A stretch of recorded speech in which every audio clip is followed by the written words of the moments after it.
Paz do Senhor Jesus, queridos, Deus abençoe.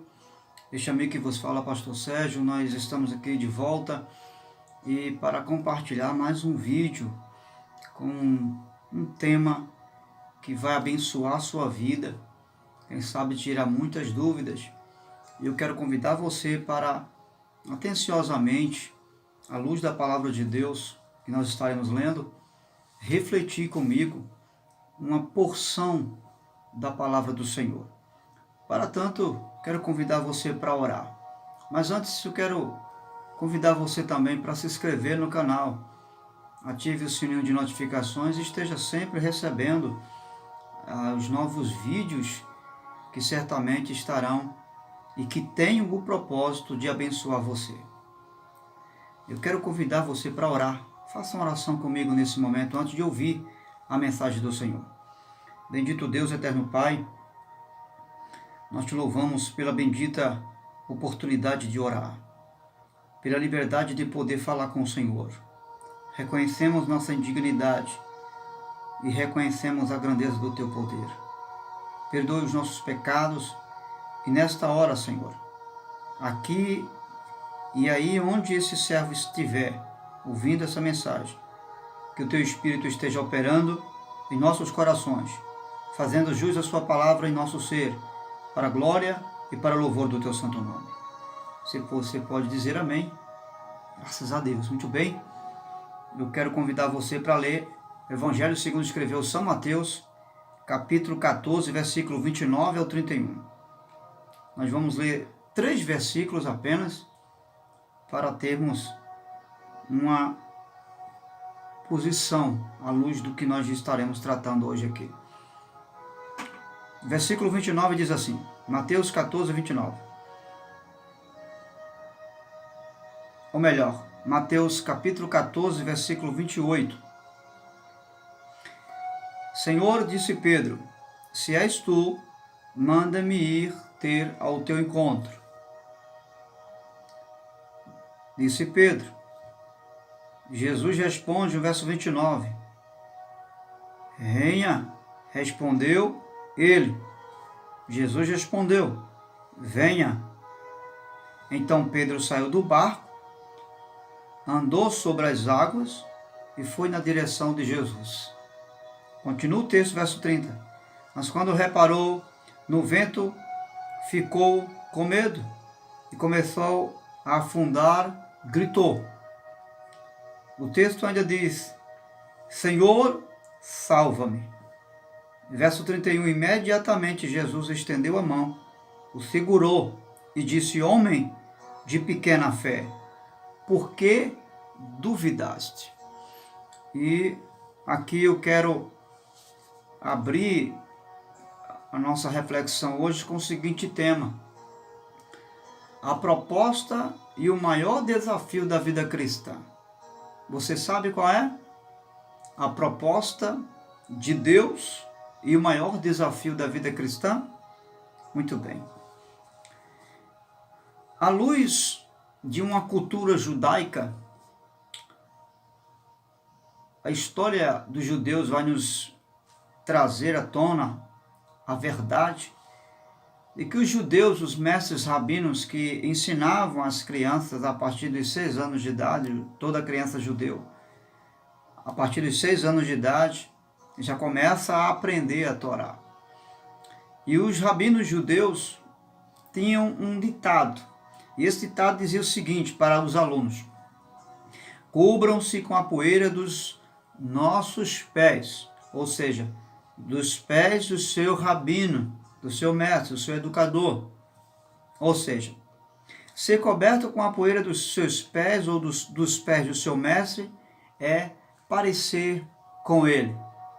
Pelo fato deles também estarem empoeirados, se seus alunos, se seus seguidores estivessem empoeirados também com a poeira dos seus pés, eles também seriam os futuros mestres, ou seja, teriam as características, as semelhanças do seu mestre. Só que para isso acontecer, 2 coisas os alunos precisavam fazer. A primeira coisa é seguir o seu mestre. seguir o seu mestre. A segunda coisa é seguir após o seu mestre, ou seja, andar seguindo as pisadas do seu mestre. Esses são os dois princípios para assemelhar-se ao seu mestre. Seguir após, ou seja, depois do seu mestre. Não é seguir à frente do seu mestre. É após, depois. E o segundo é seguir os passos do seu mestre. Quem olhasse para o aluno veria as características ou semelhanças do seu mestre. Era uma das exigências, e uma das exigências era que os alunos acreditassem no seu mestre e acreditassem também em si mesmo. E eram capazes de amanhã, seguindo os passos do seu mestre, ser um futuro educador, ou seja, ser um mestre rabino amanhã. E isso era imprescindível na vida dos alunos, acreditar no seu mestre e acreditar em si mesmo. Porque esses alunos seriam os mestres de amanhã,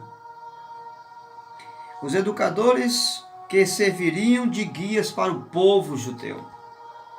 Eles não podiam chegar ao nível do seu mestre se duvidasse que seriam capazes para isso realizar, ou para chegarem ao objetivo do ensino, da educação, porque o objetivo era se tornar um com o seu mestre. No versículo 31, você já conhece o cenário. Os discípulos estão ao alto mar, Jesus vai e chega depois. Jesus vem por cima das águas e um deles, chamado Pedro, está aterrorizado tanto quanto os outros discípulos. Mas Pedro toma a palavra e diz: Senhor, se és tu, deixa-me ir ter contigo. E ele foi. Só que em dado momento, ao se aproximar de Jesus, ele olha para os lados e teme, sente medo. E esse medo lhe faz afundar. Ele pede socorro e clama por Jesus. E Jesus estende a mão e o socorre e o leva para o barco.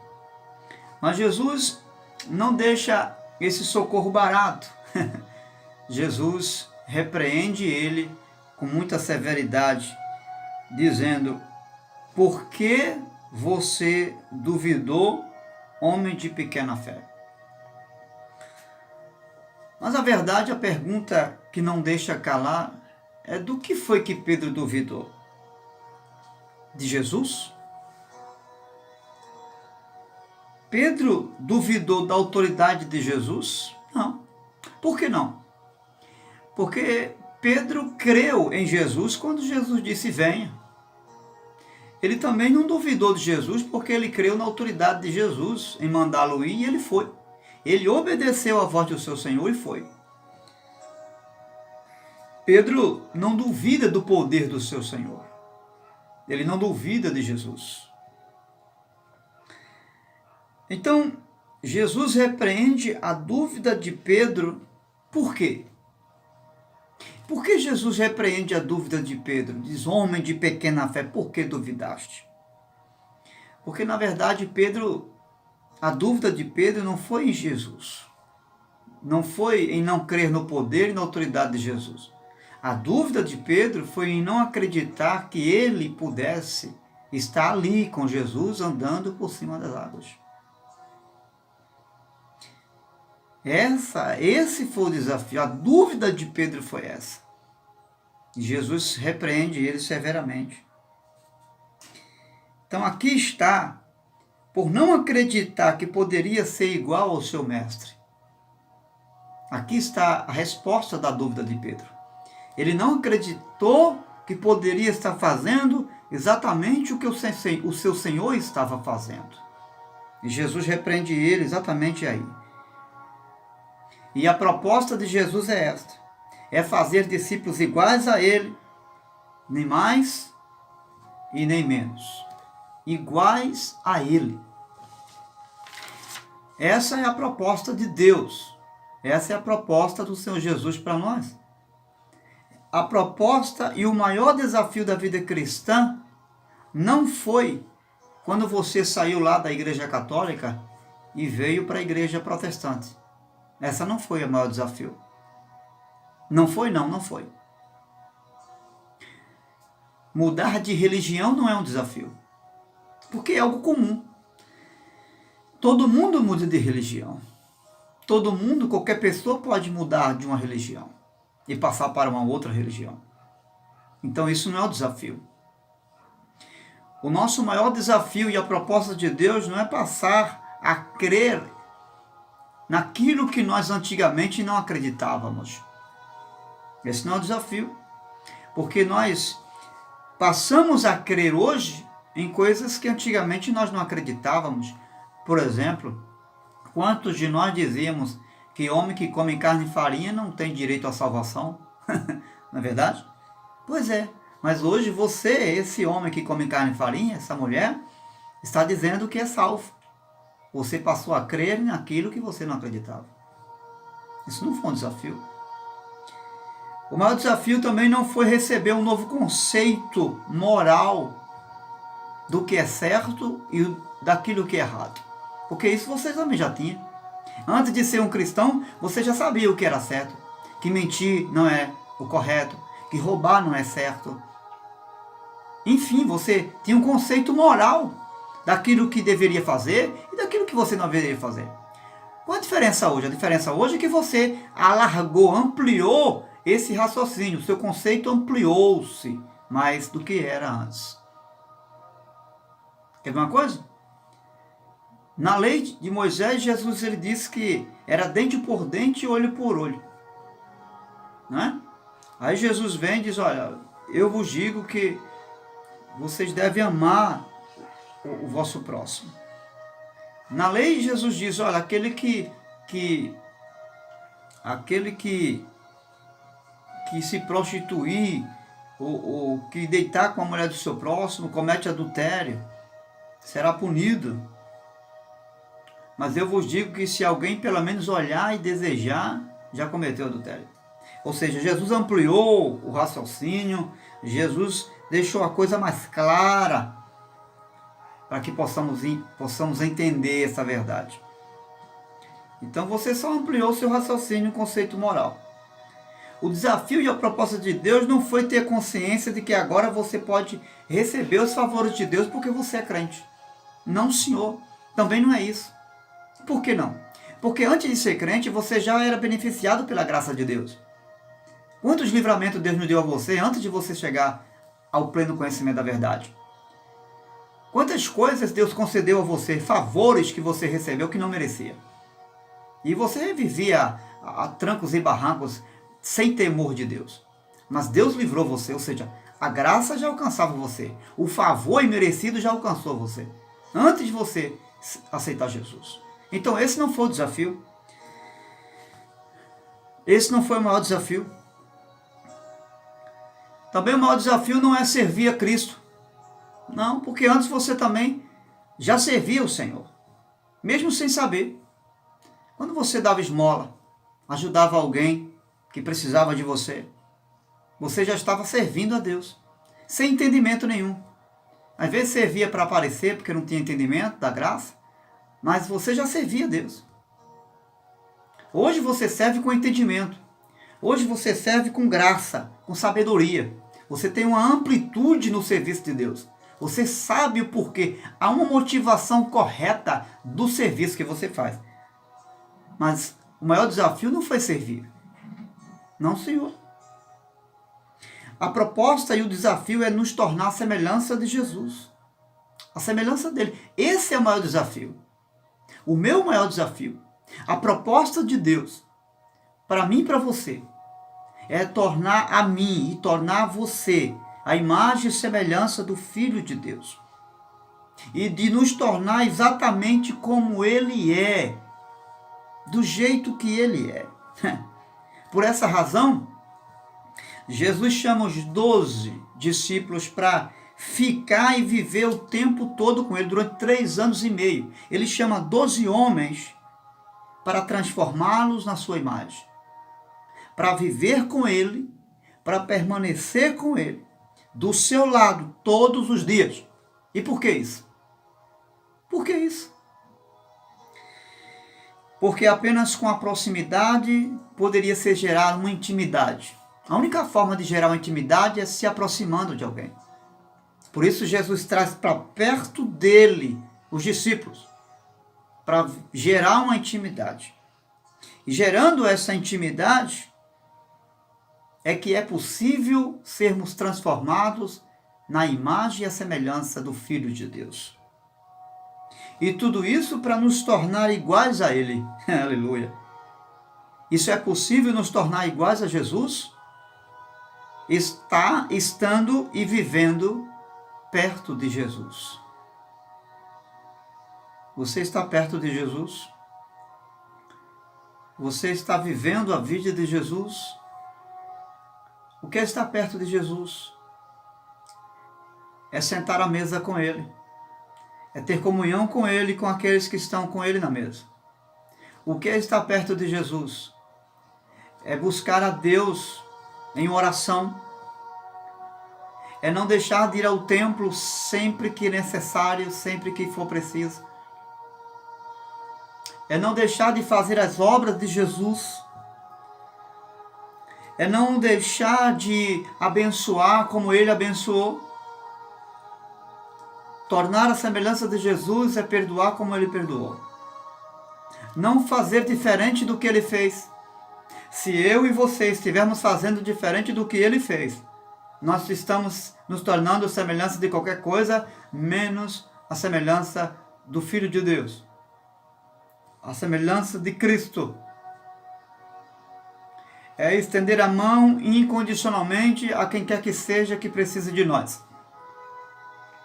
Mas estender a mão com motivação correta, não esperando ser ajudado depois pelaquela pessoa que você está ajudando. Incondicionalmente. Estendendo a mão sem esperar retorno de ninguém e de nada. Com amor, com alegria. É ir ao encontro das pessoas pagãs, sem fazer recusa do seu estado espiritual, de sua degradação moral, não importa quem ela seja ou o que esteja fazendo, é ir ao encontro dessas pessoas. Ser a imagem de Cristo é estar aonde as pessoas estão, sofrendo. É sair de dentro de Jerusalém e ir ao encontro de outros que estão lá do lado de fora de Jerusalém. É comer com pecadores. E comer sem fazer nenhuma crítica, nenhuma condenação, nenhum julgamento. É comer com pecadores. É sentar com eles com o objetivo de alcançá-los para Cristo. Ser a imagem de Cristo é isso. Nos tornar a imagem de Cristo é um desafio muito grande, especialmente nos dias de hoje. Deus está propondo para mim. Deus está propondo para você esse desafio. Escute, Ele ama e te ama como você é, no ser que você é. Mas Ele não aceita deixar você como você está. Escute, eu não sei como você está.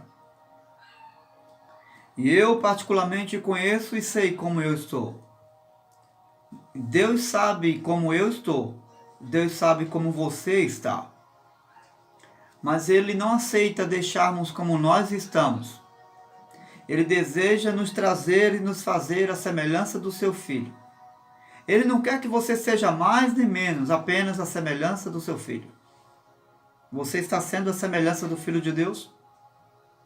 Você está fazendo tudo o que Jesus mandou fazer, como Ele mandou fazer? Como Ele fez?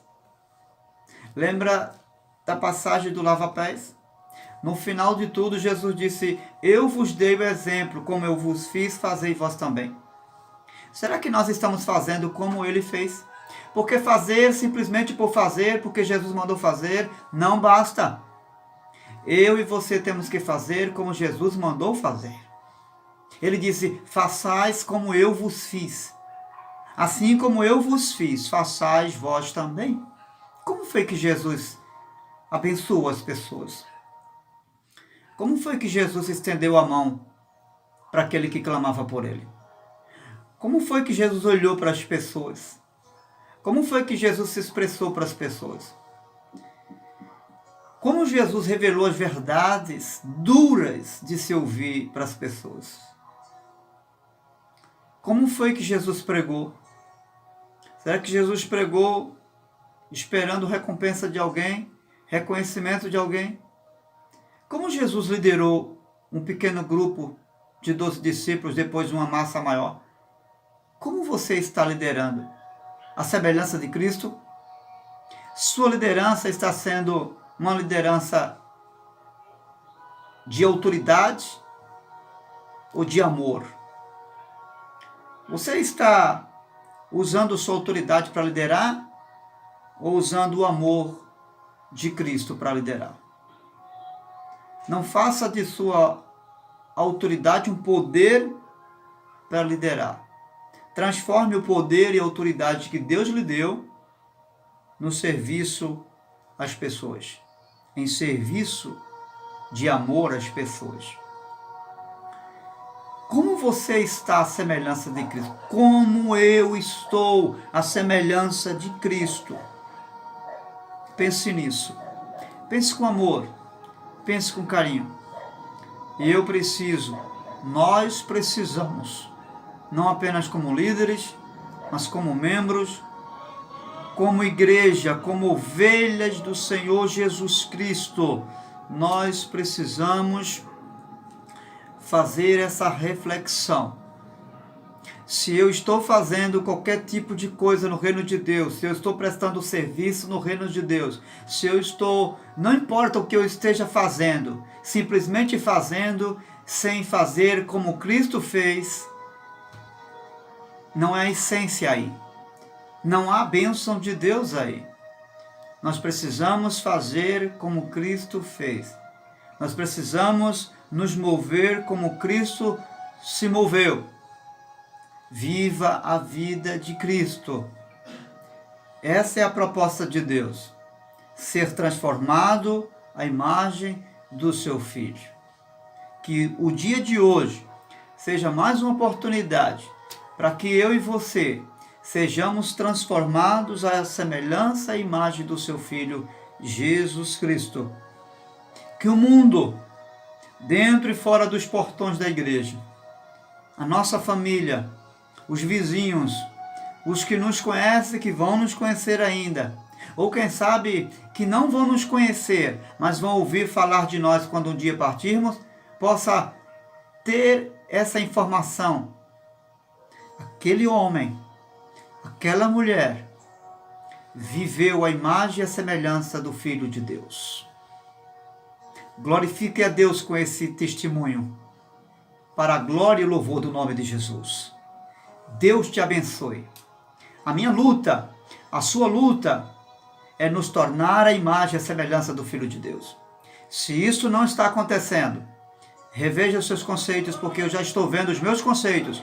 E sem dúvida alguma, Deus irá nos levar a essa compreensão plena para que possamos nos tornar, ainda aqui nesta vida, a imagem e a semelhança do Filho de Deus. Deus te abençoe em nome do Senhor Jesus.